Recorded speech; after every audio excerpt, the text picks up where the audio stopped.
Buena semana. Seguimos en el Perú y en Bolivia analizando todas estas cosas. ¿Quién está en Bolivia?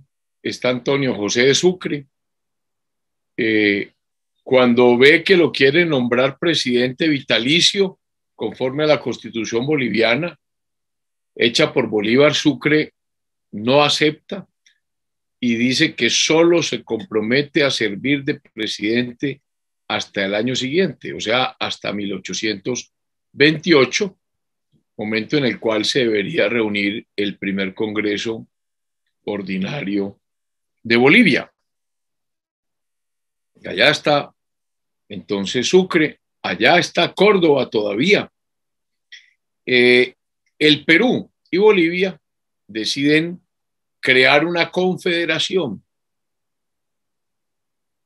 Observemos lo que está pasando. El Perú y Bolivia deciden crear una confederación, es decir, formar una liga entre ambas repúblicas a la que querían llamar Federación Boliviana.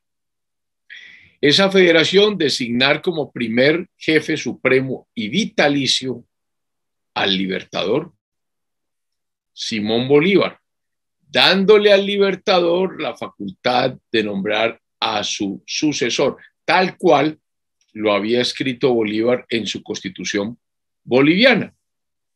O sea, ese tratado era el mismo proyecto de constitución de Bolívar. Vean cómo los acontecimientos van atropellando la historia y van obligando a que alguien vaya tomando acciones y tomando decisiones.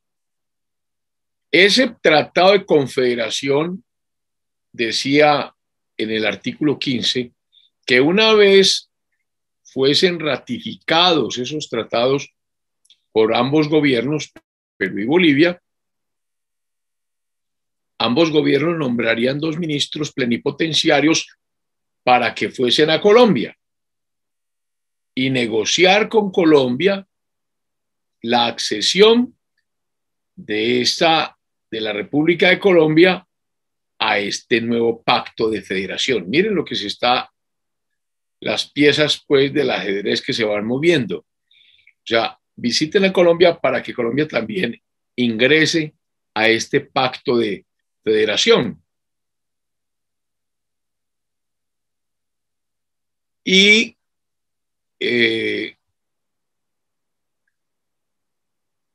se instalaría, una vez acepte Colombia, un Congreso federal.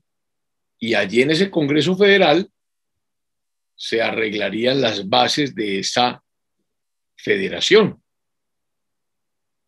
con una condición, que los diputados numéricamente fuesen iguales, es decir, unos por Bolivia, unos por el Perú y otros por Colombia. Y ahí ya hay problemas, porque no es lo mismo Bolivia que Perú con Colombia, que en este momento es Venezuela, Colombia y el Ecuador y Quito. Y con otra condición, que el libertador Bolívar fuese el primer jefe supremo de la nueva federación. El Congreso Constituyente de Bolivia lo aprobó con algunas modificaciones. ¿Cuáles? Uno, que una vez muriese Bolívar, las repúblicas confederadas en esta federación quedarían en libertad para continuar o no en la federación. O sea, esto duraba formalmente lo que durase la vida de Bolívar. Y 2, que ese pacto de federación no iba si Colombia no accedía a ingresar al pacto. Esas fueron las 2 modificaciones que agregó el Congreso Constituyente de Bolivia. Se advertía que en Bolivia había muy buen ambiente para la Constitución boliviana, que los municipios se estaban expresando las corporaciones civiles, los militares, las autoridades eclesiásticas, y todos dirigieron a Bolívar y al Consejo de Gobierno exposiciones manifestando su complacencia para que se adoptase esa constitución boliviana. Lo mucho que esperaban del Libertador como su único presidente vitalicio. Esa restricción fue resaltada. Bolívar, presidente vitalicio. Entonces miren lo que se va cuajando en el sur y cómo estas noticias podrían ir molestando a algunos, entre ellos a Santander, a Azuero, a todos estos abogados colombianos. Pero viene otro dato curioso. ¿Quién parecía que estaba promoviendo estas cosas, esa federación, esas condiciones, esa insistencia sobre la presidencia vitalicia? El general Santa Cruz. Atención, recordemos a Santa Cruz. Aquel peruano que se había unido con los españoles para acabar con Sucre antes de la batalla de Ayacucho. O sea, Santa Cruz mismo,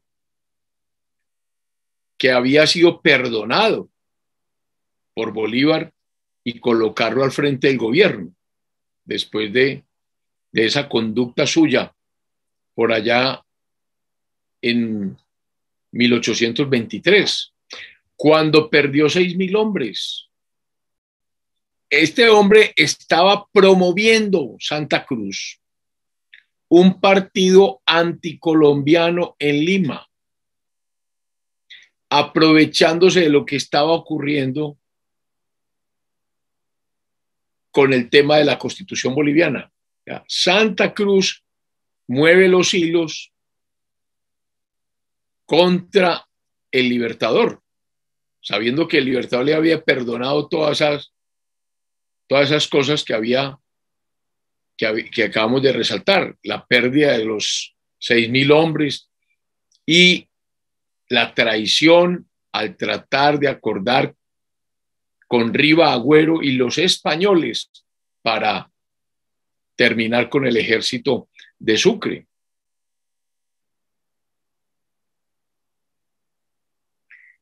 ¿Qué más hizo Santa Cruz? Miren lo que hizo, porque este es el centro de este programa de hoy. Santa Cruz logra hacer conjuras y unir personas. Y aquí aparece el jefe del Estado Mayor de las tropas colombianas en el Perú. El jefe del Estado Mayor de las tropas colombianas en el Perú.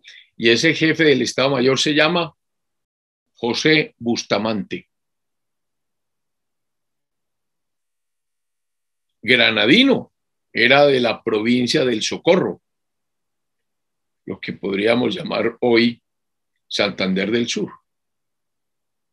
Entonces, auspiciado por Santa Cruz, Bustamante seduce a los oficiales de bajo rango, subalternos,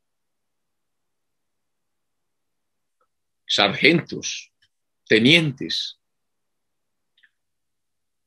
a los soldados,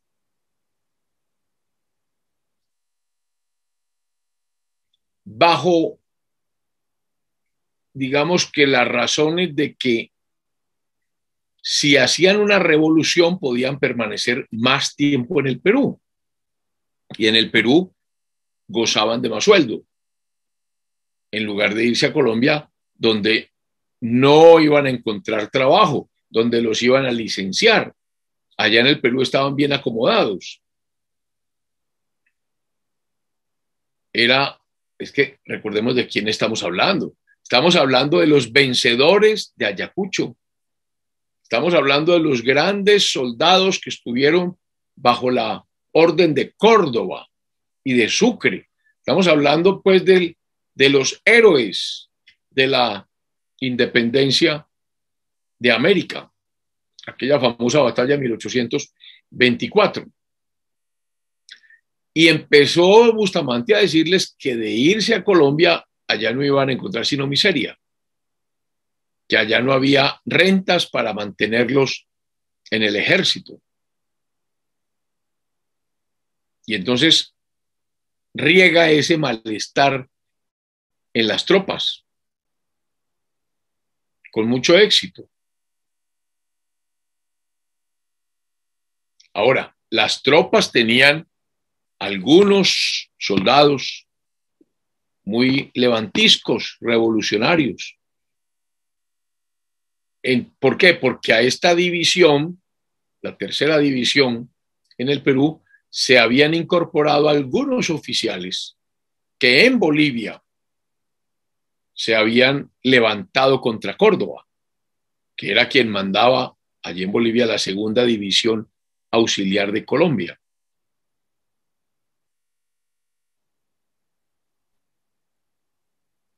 Aparece un teniente, Mariano Castillo, también insurreccionando toda esta tercera división, ayudándole a Bustamante, promoviendo la rivalidad entre granadinos y venezolanos. Se quejaba Castillo que los granadinos no tenían los mejores puestos, que los mejores puestos los tenían los venezolanos, es decir, que eran los jefes, los generales, los coroneles.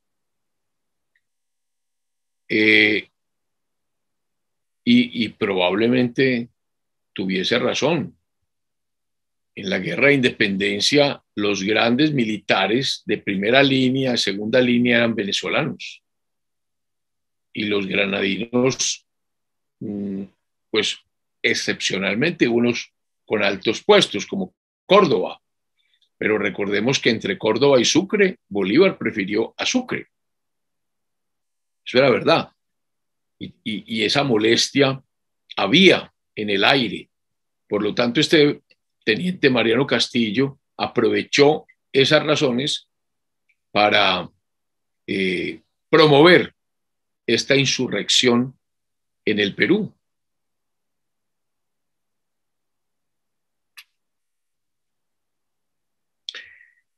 Y el pretexto que se usó para justificar todas estas razones más económicas y más más de molestia interna, el pretexto que se usó fue la Constitución.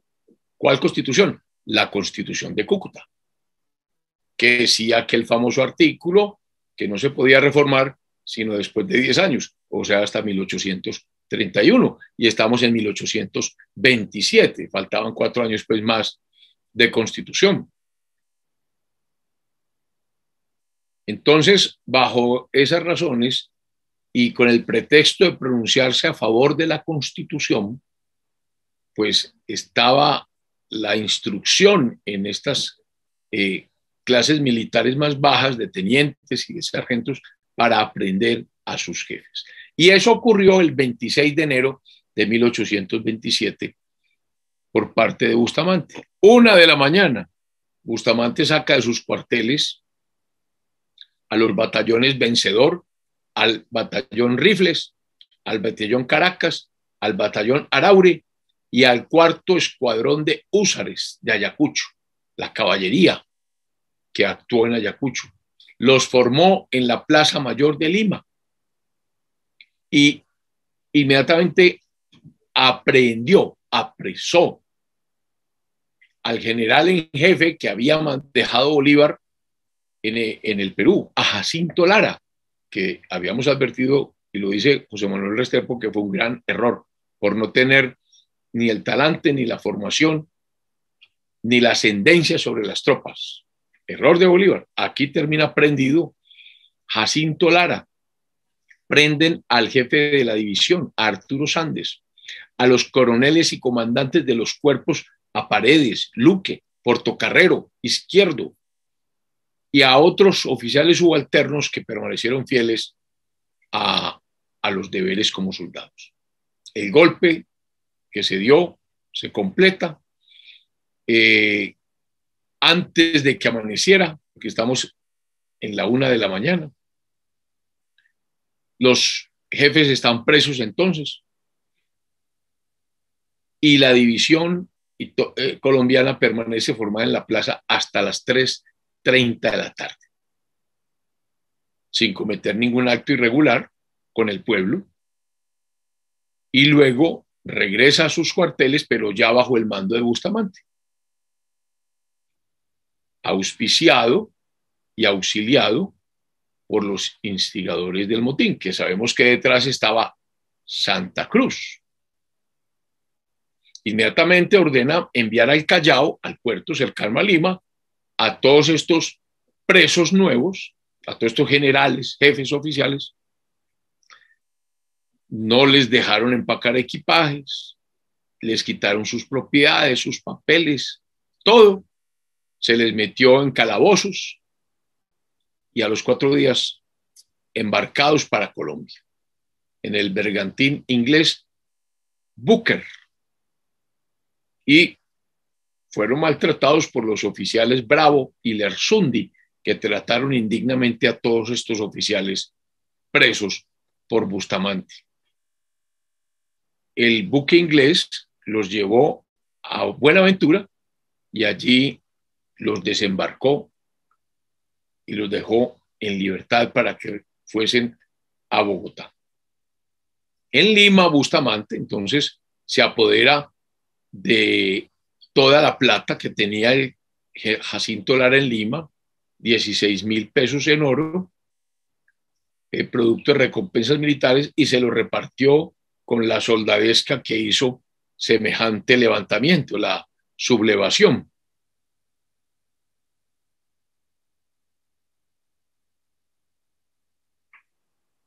Bueno, siempre tuvieron auxilio en el Perú. ¿De quién? De Santa Cruz, que era el presidente del gobierno peruano y obraba de acuerdo con ellos. Y hacen un manifiesto que firmaron 86 de ellos en un acta.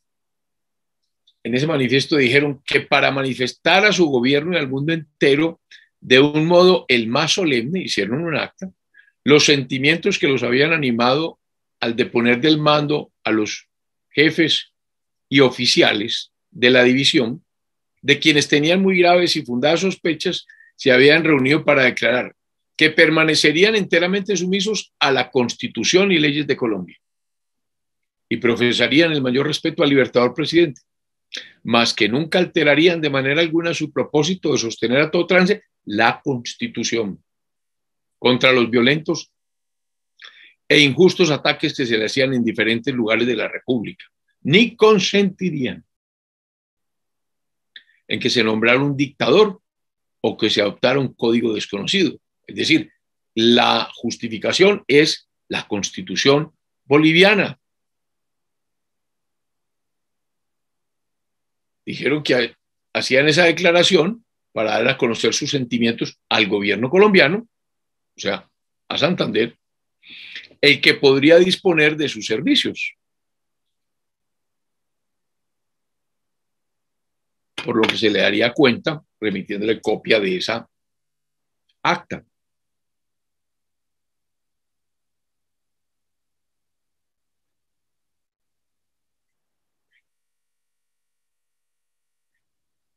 Luego que los conspiradores peruanos verifican que el orden público no está sometido, conmueven al pueblo de Lima. El pueblo de Lima entonces pide el restablecimiento de la antigua Constitución, no la que habían, no la que querían imponer los seguidores de Bolívar,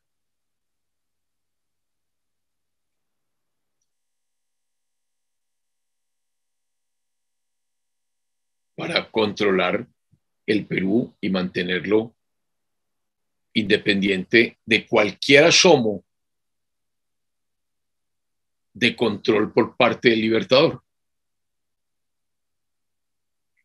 Santa Cruz dicta un decreto el 28 de enero, convocando entonces un Congreso Constituyente para que se reúna el 1 de mayo y ese Congreso decida la Constitución que habría de regir y nombrar presidente y vicepresidente de la República Peruana. Por lo tanto, queda claro que fue ilegítima, según ellos, la elección de Bolívar para presidente y la sanción que había dado Bolívar. Aquí lo que hay es una rebelión frontal en el Perú por Santa Cruz contra Bolívar.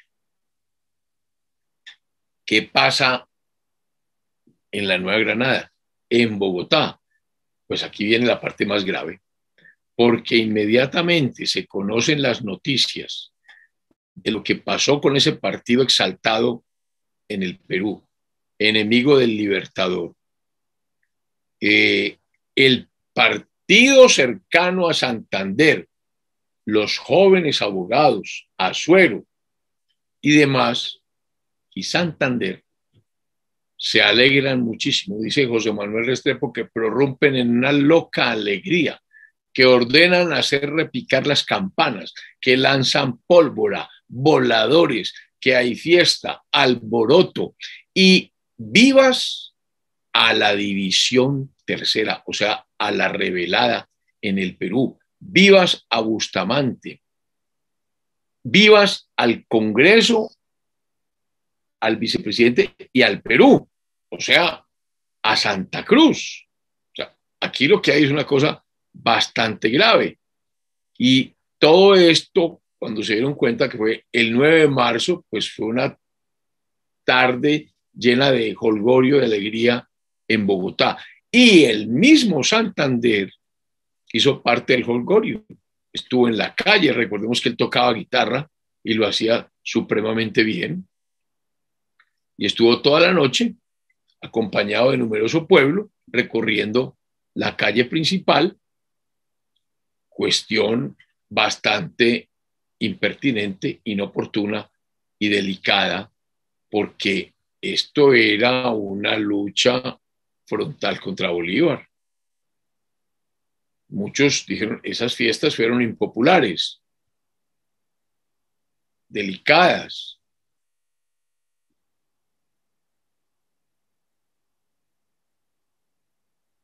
O sea, los enemigos de Bolívar estaban muy contentos porque ya viendo que estaba perdido Bolívar en el sur, al amotinarse la tercera división, los vencedores de Ayacucho, pues podrían derrocarlo y desacreditar todos sus actos. O sea, este fue el momento crucial, la ruptura entre Bolívar y Santander. Ruptura que fue absoluta. Y a partir de ese 9 de marzo de 1827, Bolívar y Santander van por distinto lado. Ya son jefes de dos partidos políticos. Los seguidores de Bolívar a ultranza, los seguidores de Santander. Algunos dicen que ahí nacieron los partidos políticos colombianos tradicionales. Algunos dicen que los conservadores son los seguidores de Bolívar. Otros dicen que los liberales son los seguidores de Santander. Eso es muy prematuro. Los partidos realmente se forman en 1850. Estamos en 1827. Pero sí hay, sin duda alguna, seguidores de Bolívar, detractores, seguidores de Santander y detractores. Y la chispa que encendió esto fue la imprudencia de Santander al celebrar el amotinamiento de las tropas colombianas en el Perú. Los vencedores de Ayacucho crean un momento de reprobación muy delicada, porque Fíjense que en el Perú no quieren a los colombianos y aquí se puede estar armando un cuento para que salgan las tropas colombianas.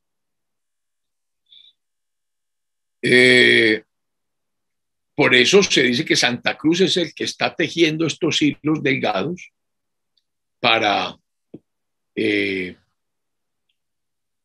controlar el poder y sacar a Bolívar del control y sacarlo del sur. Sacarlo una vez Bolívar esté fuera, Bolivia estará al lado y seguramente intentarán volver a recuperarla. Dejemos aquí por la gravedad del tema. Insurrección de los vencedores de Ayacucho, tercera división en Lima, en el Perú, expulsión de todos sus jefes. ¿Cómo sería esa humillación de tantos militares? Insurreccionar a los soldados. Terrible momento para el ejército colombiano. Las tropas de menor rango apresan a sus jefes y ellas prácticamente están echándole candela a un fuego que prendió el mismo Santa Cruz. Momento triste para la historia de Colombia, triste para el ejército. Buena semana y nos vemos en 7 días.